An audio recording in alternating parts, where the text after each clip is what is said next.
भारत का एक ऐसा जासूस जो अपनी पहचान बदलकर पाकिस्तान आर्मी में शामिल हुआ, वहीं पर प्यार किया, शादी भी की, लेकिन भारत के ही भेजे एक दूसरे जासूस की वजह से पकड़ा गया। कहानी भारत के उस महान जासूस रविंद्र कौशिक की, जिन्हें भारतीय खुफिया गलियारों में द ब्लैक टाइगर के नाम से जाना जाता था। रविंद्र कौशिक का जन्म 11 अप्रैल 1952 को राजस्थान के श्री गंगानगर में हुआ।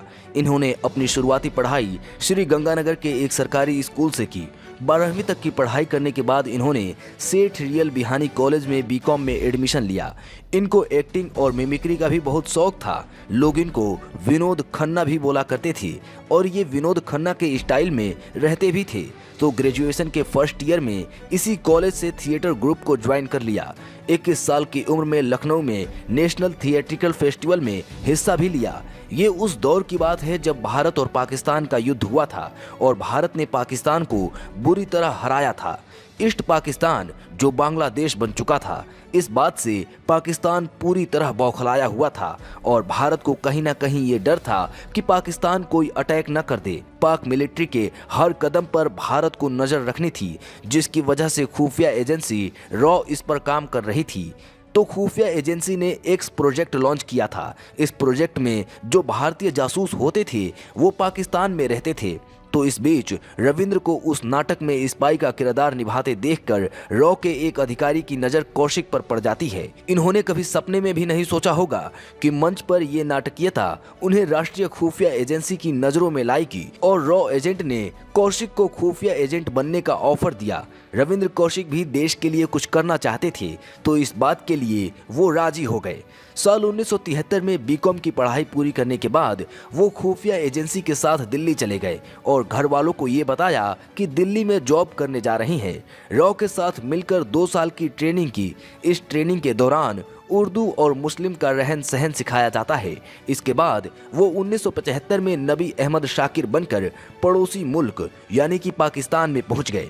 रविंद्र कौशिक ने लाहौर को अपना ठिकाना बनाया और बड़े कॉलेज में दाखिला लेकर लॉ की डिग्री हासिल की। पहचान छुपाने में माहिर रविंद्र कौशिक ने थोड़े ही दिनों में पाकिस्तानी सेना ज्वाइन कर ली। इसके बाद वो मेहनत के दम पर सेना में मेजर रैंक तक पहुंच गए। साथ ही किसी को शक न हो इसलिए पाकिस्तान की एक अमानत नाम की लड़की से प्यार किया। दोनों ने शादी भी कर ली।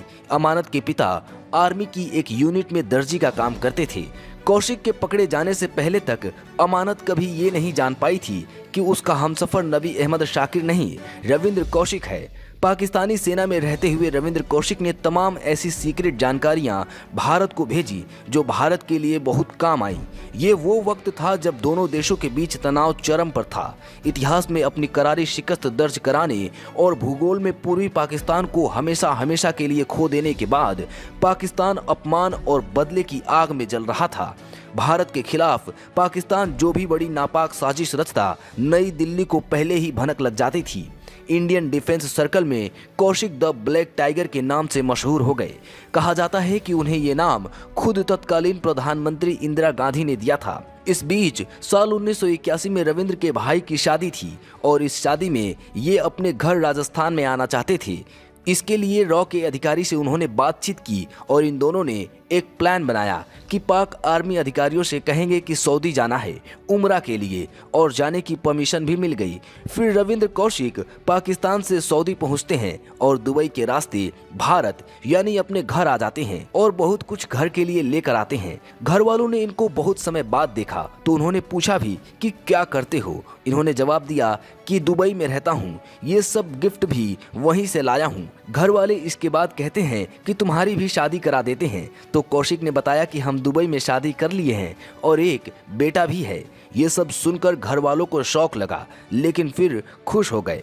भाई की शादी खत्म हो गई और ये मुलाकात घर वालों के साथ आखिरी होगा किसी को भी अंदाजा नहीं था। वापस अपने ड्यूटी पर कौशिक रवाना हो जाते हैं, लेकिन 1983 में इनके राज का पाकिस्तान में खुलासा हो जाता है। दरअसल रॉ ने एक और जासूस इनायत मसीह को कौशिक से संपर्क में रहने के लिए भेजा था।